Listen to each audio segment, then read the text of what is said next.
荒漠甘泉4月2日，出埃及記16章第10節。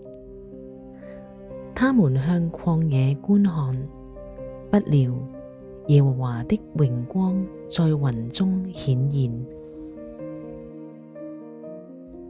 喺烏雲密布嘅日子裏邊，我哋好多時都會習慣只係會睇到烏雲嘅黑暗嘅一面，但係我哋卻係唔會留意到烏雲側邊嗰一線嘅銀光。我哋而家經歷嘅處境，無論係幾咁黑暗都好，我哋千祈唔好陷入咗失望裏邊啊！因為失望就係等於無望。一個失望嘅人，佢係冇能力抵擋仇敵嘅詭計，亦都冇能力去為別人祈禱。我哋要逃避可怕嘅仇敵，就係失望啦。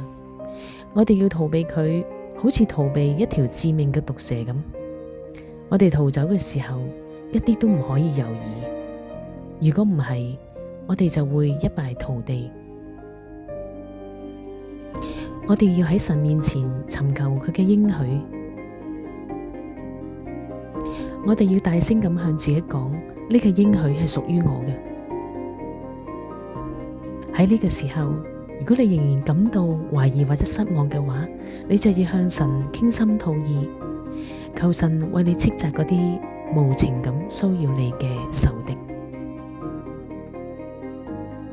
如果你係全心全意咁離開嗰啲唔信同埋失望嘅話，聖靈就會馬上恢復你嘅信心，將屬天嘅能力吹喺你裏面。如果你堅決咁抵抗每一個攻擊你嘅疑惑同埋失望，你就會睇到黑暗嘅勢力會退敗。我哋要睇到黑暗勢力背後神嘅權能啊！我哋千祈唔好懼怕仇敵嘅狡猾。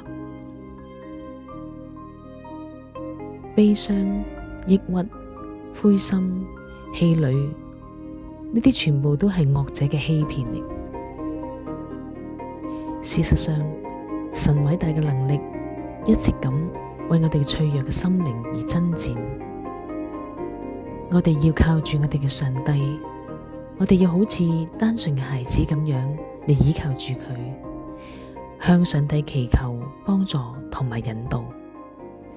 願神祝福你。